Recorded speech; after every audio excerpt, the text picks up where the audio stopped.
Modern day sports bikes, 200 horsepower of absolute pure enjoyment. And we've got 6 of the very best to test here at Desi Raceway out in the South Coast.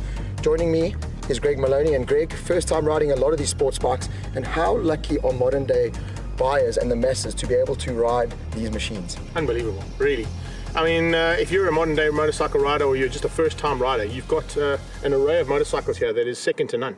And I mean, the top 6 in the country to play with at Desi South Coast Raceway, you can't ask for better than that.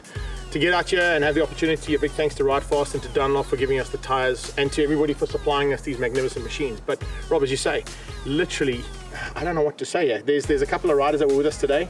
They have got a very, very hard task to try and find out which is the best of that top 6.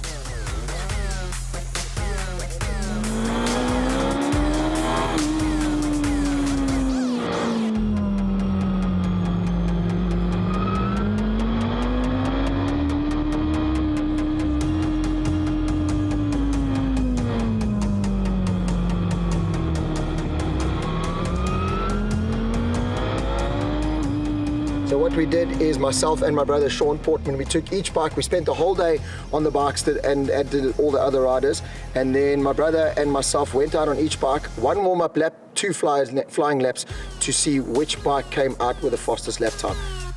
We chose the Desi Raceway because of its tight and technical layout. With the new likes of the GSX-R 1000 from Suzuki and Honda CBR 1000, it really is a great choice for the 2017 modern day sports bike shootout. The old established guard now have 2 very capable challengers, and it's not only about the lap times out on the racetrack, but also the overall package, what you get out on the road as well. The Yamaha R1, our last year's winner, the Aprilia RSV 1000, but the GSX-R 1000 has thrown its name very much into the mix. The Kawasaki ZX-10 dominating World Superbikes with Johnny Ray and Tom Sachs, can that be thrown into the mix as a top contender? And of course, the Honda CBR 1000 RR, the brand new bike, and of course has won a couple of shootouts in various motorcycle magazines overseas. But here's how they lined up in our track test in the overall times.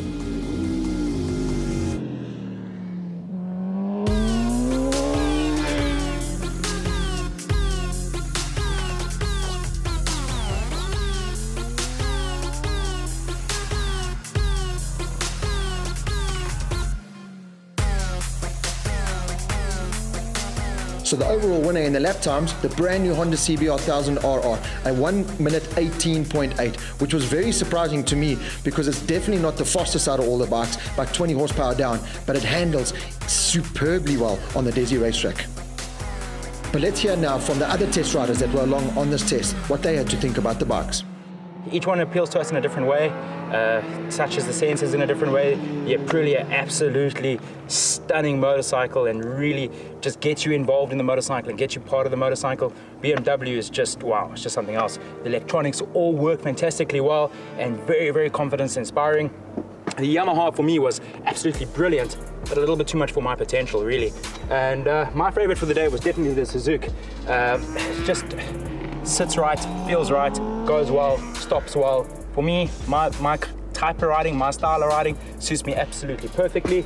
Kawasaki was, oh, that's a beast. All the power in the world, hence the reason Johnny Ray is doing what he's doing on it. And for me, the surprise package, definitely the surprise package was the Honda. Didn't expect that much out of it. I thought it was going to be a bit boring. I thought it was going to be a bit bland, but man, am I eating my words. Very, very close between the Honda and the Suzuki for me, but I'm going to have to go the way of the Suzuki.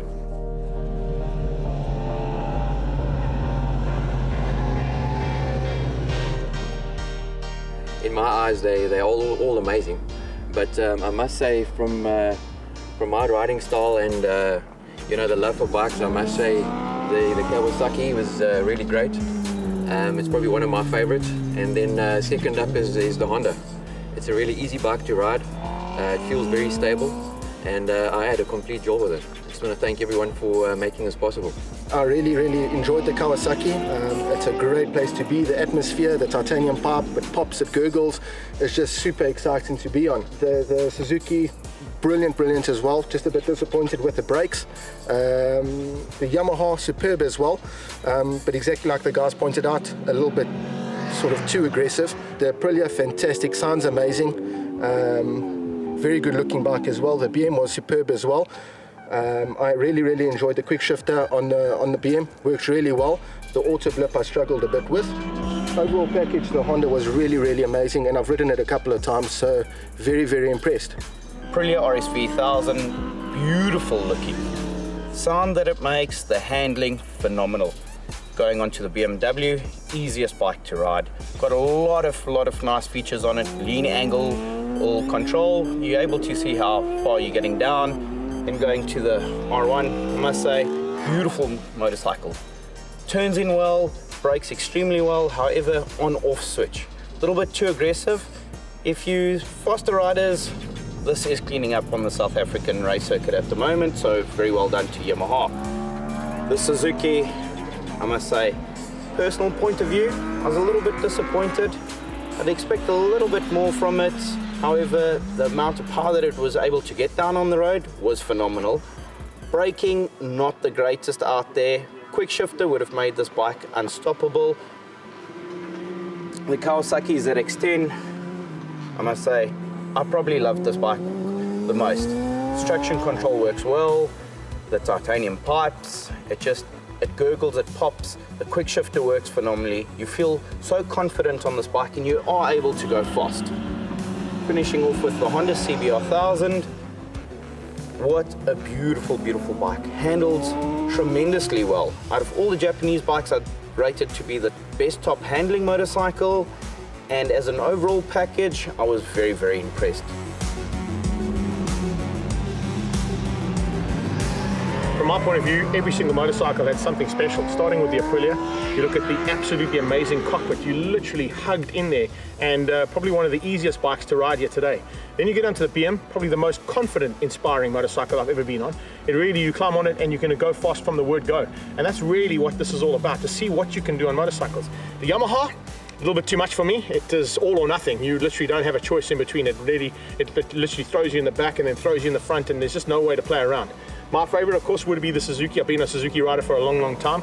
However, I was very impressed with the two motorcycles behind me. The ZX-10, if you are looking to buy a motorcycle, it's probably a little bit too much for an average Joe rider like myself. It's a massively powerful motorcycle and scared me a little bit. And then, of course, the Honda. Very impressed with the way that little Fireblade works. And literally, I would say, between the Suzuki and the Honda, that's where I'd be going.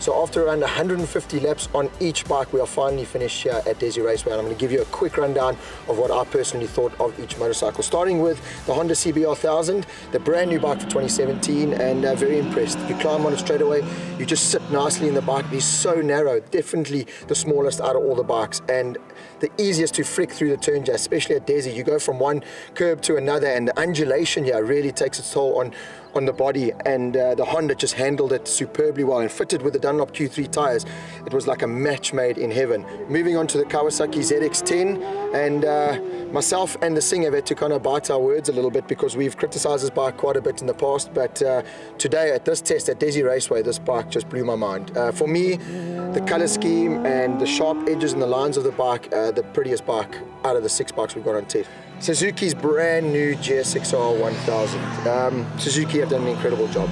They had a lot of time to make a good bike, because they've been out of it for so long, just like the Honda CBR 1000. But the front end feel on the Suzuki, it is just dialed. Everything's on the front. So getting in and out of the turns was so easy. And when you crack that throttle on, for me, the most responsive out of all the bikes, and the traction control just quietly works in the background, and the wheelie control without you even knowing. A couple of other bikes were very intrusive. The Suzuki just was so easy to go fast on.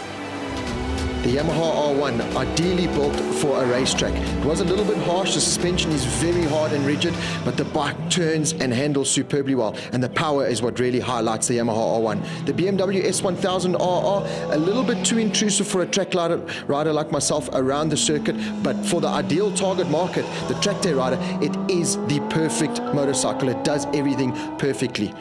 Then the Aprilia RSV4 RR, an exceptionally good motorcycle, handles like an old GP style 125 motorbike. The electronics are a little bit too intrusive, especially the traction control, but overall a great package.